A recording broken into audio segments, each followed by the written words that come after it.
When a VEI-5 fires a single 24 megaton blast, it destroys thousands of acres of land and kills dozens of people. And later, scientists explore the potential for a super eruption, one unseen in modern times, one that could kill millions. The pyroclastic flows and lahars of the Soufriere Hills volcano on Montserrat destroyed the island's capital, killed 19, and changed the nation's landscape and thousands of lives forever. In 1980, America's Pacific Northwest experienced a different and rare type of eruption that acted like a giant cannon blast, flattening entire forests and killing dozens.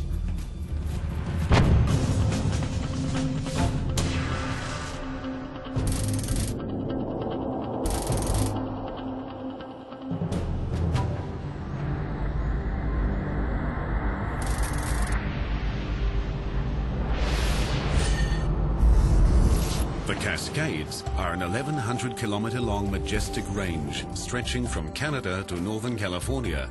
Hundreds of thousands of hikers and skiers find refuge and adventure here. But in the spring of 1980, one of the Cascades' crown jewels begins to fracture. In March, small earthquakes ripple deep below the peak of Mount St. Helens. After more than 120 years of slumber, the mountain is awakening. On May 17, Keith Ronholm, a geophysics graduate student intrigued by the mountain's activity, decides to get a closer look. Mount St. Helens was erupting about every 5 or 8 days. I had gone to a place called Bear Meadow to try to get a view of one of these small summit eruptions. Ronholm gets far more than he bargained for. At 8:32 on the morning of May 18, a magnitude 5.1 earthquake rips through the volcano's north side. 2.8 billion cubic meters of earth falls at speeds of up to 257 kilometers an hour. I was reading a book in my truck when I heard some people yelling, and I looked over at the mountain, and the entire north side of the mountain was sliding down. The Earth's movement releases the enormous pressure holding the magma inside the volcano. A 24 megaton blast, over 1,800 times more powerful than the Hiroshima atomic bomb, shatters the north face of the mountain. The blast is unusual in that it doesn't shoot straight up as most eruptions do. This is a rare lateral blast, slamming a huge cloud of rocks, trees and ash approximately 180 degrees out from the mountain. There was a puff of dark gray churning ash, and within 10-15 seconds that ash had expanded out and had covered the entire mountain. All of this was happening silently, and there was no noise to reinforce my flight response. I was 10 miles away, and you don't at least initially feel like something's going to hurt you from 10 miles away. So I stood there and I took pictures, and I was fascinated by watching this event. As the huge cloud of debris races over the two ridges between the volcano and Ronholm at 483 kilometers an hour, Keith suddenly realizes he's in serious danger. As I'm driving out, I took one last picture over my shoulder, and it's a little motion blurred, but I couldn't take time to frame it or stop because I was driving, and I remember looking back at the little parking area, realizing that I was the last person to leave and thinking maybe I'd waited a little bit too long because this cloud was rushing towards me. Luckily for Ronholm, the strongest part of the blast heads north and northwest. The portion that's heading northeast, directly towards him, has less energy, allowing him to escape down the mountain. The lateral blast spews ash and gas up to a height of 24 kilometers. Less than an hour later, a vertical eruption sends more ash skyward.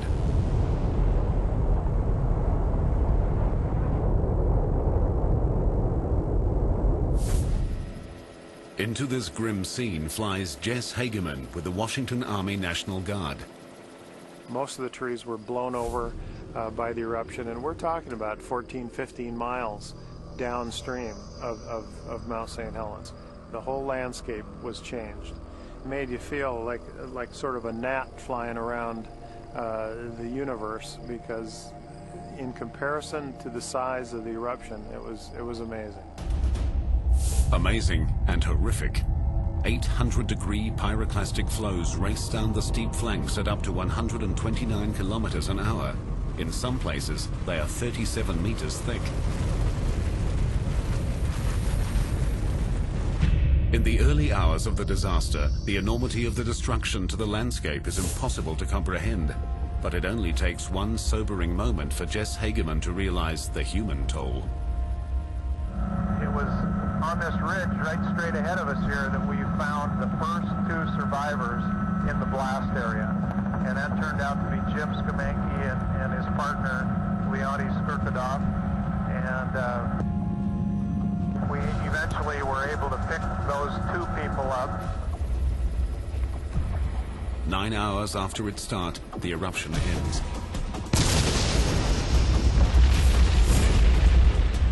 Scientists struggle to comprehend the enormous scope of the event.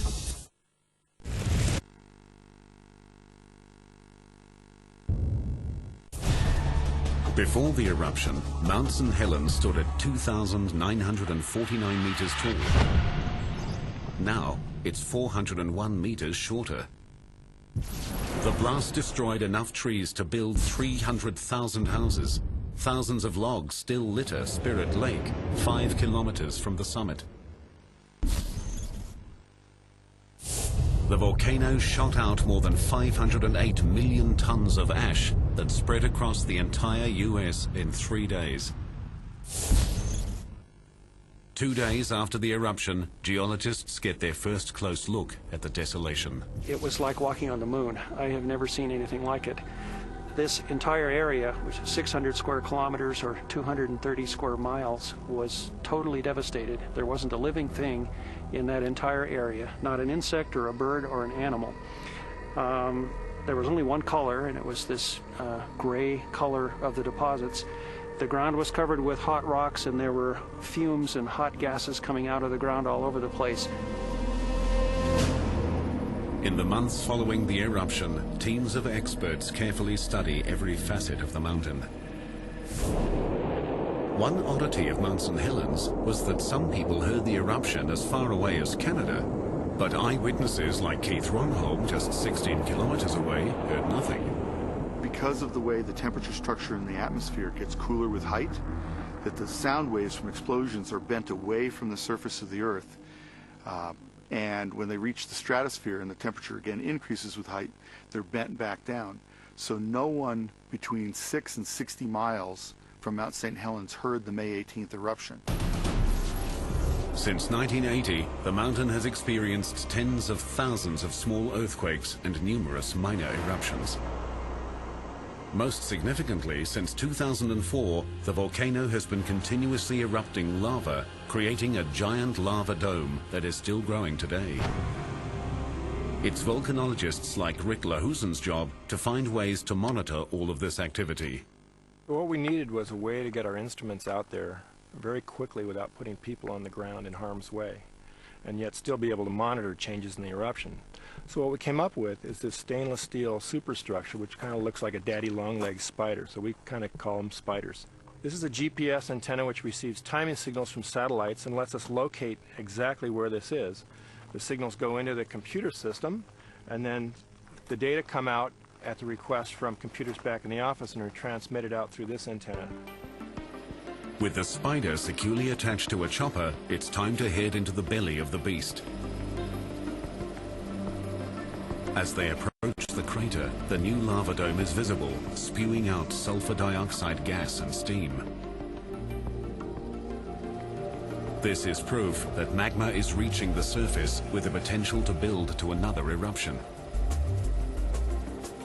The most dangerous moment for Rick and his pilot comes as they place the spider on the lava dome. This close to the crater floor, exploding rocks or a sudden burst of steam could easily kill them. Operating with the precision of surgeons, the men carefully placed the spider directly on top of the lava dome.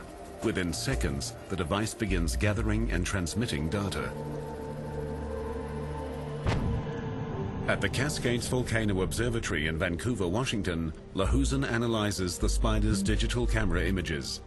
Time-lapse photography shows the lava dome's formidable growth. What's really phenomenal about this is how much rock is coming out of the ground.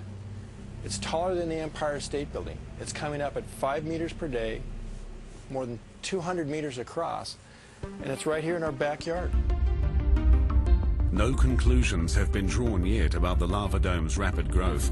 Geologists warn that an eruption similar to the 1980 event is possible, but unlikely. They are certain, however, that future eruptions of some sort will occur. Whatever its future, the mountain's recent past continues to reverberate today, especially for those who were there. It's just an amazing event to witness. That we normally think of the Earth as being a very static, stable environment that doesn't change. But when you get to watch a volcanic eruption and you watch a giant piece of the Earth slide away, followed by this dynamic churning ash cloud that flattens tens of square miles of forest, you realize how powerful nature can be and how powerful geologic forces can be. Mount St. Helens VEI-5 lateral blast destroyed a massive amount of land and killed 57 people.